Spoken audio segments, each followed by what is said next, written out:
If you hear kids' songs in the background, my daughter's upstairs, so just ignore that. But honestly, it's The Crow, so who cares?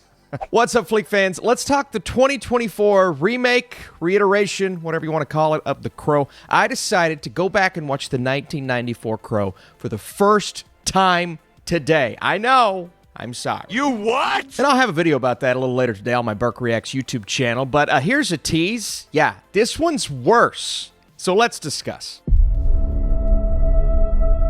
What's the first thing you liked about me? I thought that you were quite brilliantly broken.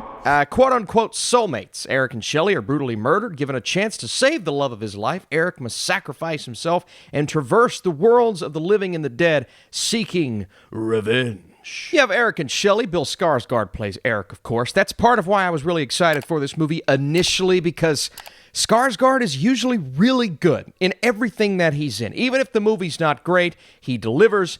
We'll get into his actual performance here, but the cast as a whole isn't bad. Danny Houston's in here. Take a guess as to who Danny Houston's playing in this film. Not the character, but what side they're on. Go on, guess. I guarantee you'll get it right. You don't say. And director Rupert Sanders, who directed the Ghost in the Shell remake film, Snow White and the Huntsman. And so, admittedly, my hope began to dwindle as I saw the more people involved with this movie. And I started thinking about the fact that, well, maybe the studio they have to make a Crow movie because the rights are about to go away. I don't know if that's true. If you ever watched a movie and you're like, man, they were probably going to lose the rights if they didn't make this, because it just feels rushed, or it feels like, all right, nobody else has a Crow story but Rupert Sanders. That's the guy. Okay, he didn't write this. If you look at the writer's room, Zach Balin, who's one of the main writers, he wrote King Richard and Creed 3, Gran Turismo, which I didn't hate from last year. And so, again, there were some signs pointing in the direction of this movie, this reboot, reiteration, whatever you want to call it. I've seen arguments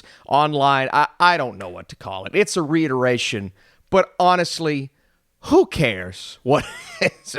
Who cares? We don't care. Let me tell you something. We don't care. The biggest detriment toward The Crow 2024 is that it needs you to buy into and believe in this relationship. And if I tell you that they spend a lot of time on it at the beginning, when I say a lot of time, I mean too much time.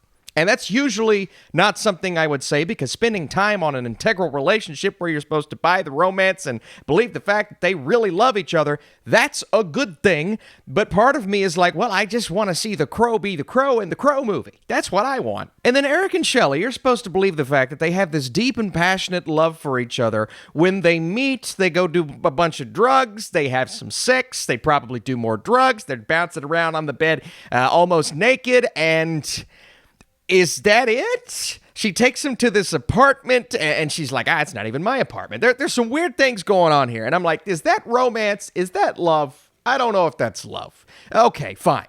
I admit that they may like each other, but we are supposed to really feel that, because in the 94 version, I said, don't make comparisons to that movie. It's the only Crow movie I've seen, and I just saw it, so sorry. Not sorry. Oh, shit, I'm sorry. First of all, he's the Crow like 15 minutes into that film. Second of all, we don't even get that time with that relationship, yet I felt it. I felt the emotional significance and the impact without having to spend 45 minutes on the build-up, which is, in theory, a great thing to be doing. But I have to believe the relationship. I have to buy the fact that they love each other. When you're going to build up a relationship, give us something of substance. And the first 45 minutes of this film, nothing of substance. It's a boring guy and a boring girl who break out of this place together. She's caught up in some crap. The crap turns out to be this demonic villain who sucks the souls and puts those good souls on a path to hell. And it's like, I gotta save the good souls. Why are you doing that, dude?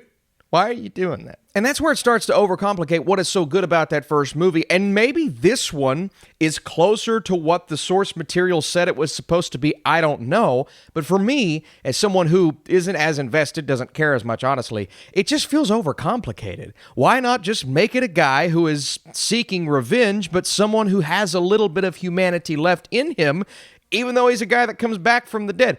In this movie, Bill Skarsgård just goes around shooting and killing everyone, which is cool. In a way, it makes for one or two fun sequences towards the end of the movie. There is one sequence in this film that admittedly, I'm like, okay, that's good.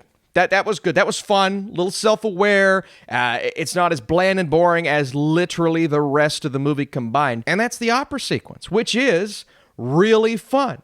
It is what you had hoped the rest of this movie was going to be, and admittedly, I can't say it's the worst movie I've seen in this decade because I had a good time with that sequence. But it also pissed me off because why is the rest of the movie not like that? Why did it take so long to get to that? Why?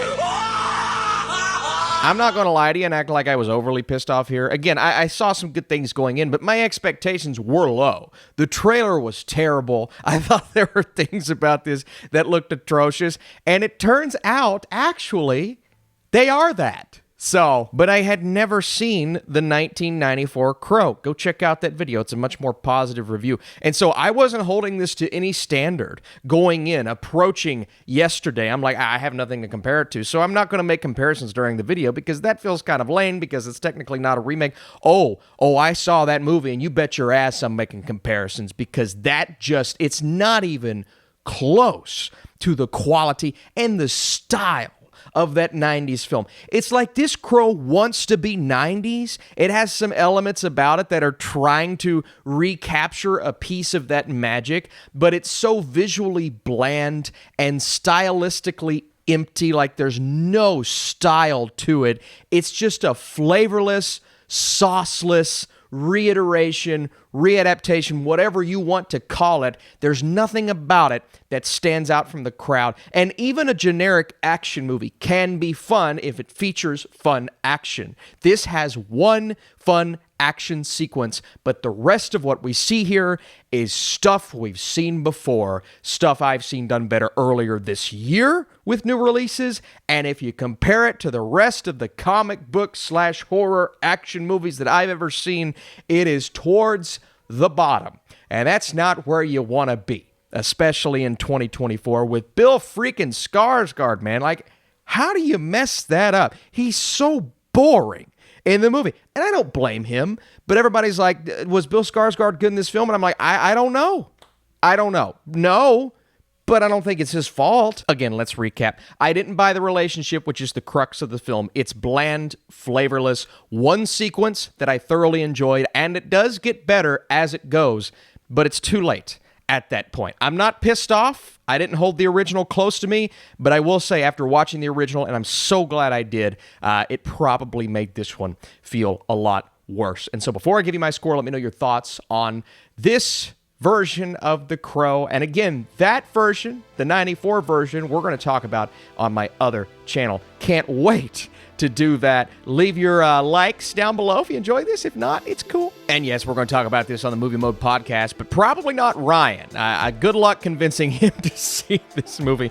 Nothing about The Crow feels fresh because what is different falls flat, and the small pieces taken from that version pale in comparison. It feels like the cast is sleepwalking through this dull first act, and the film never manages to find its rhythm. More importantly, it never hits the emotional notes that this story requires you to feel. I feared it would be bad. I love when a movie surprises me. I gave it every chance in the world. This one did the exact opposite, and thus, The Crow 2024 is bad, boring, and, what else? Sauceless? Is that what the kids would say? Who cares? All right, more movies this weekend. Sing Sing, I'm seeing that, as well as the new Channing Tatum. What's that one called? Oh, yeah, Blink Twice. I saw it. We'll talk about it. Bye-bye.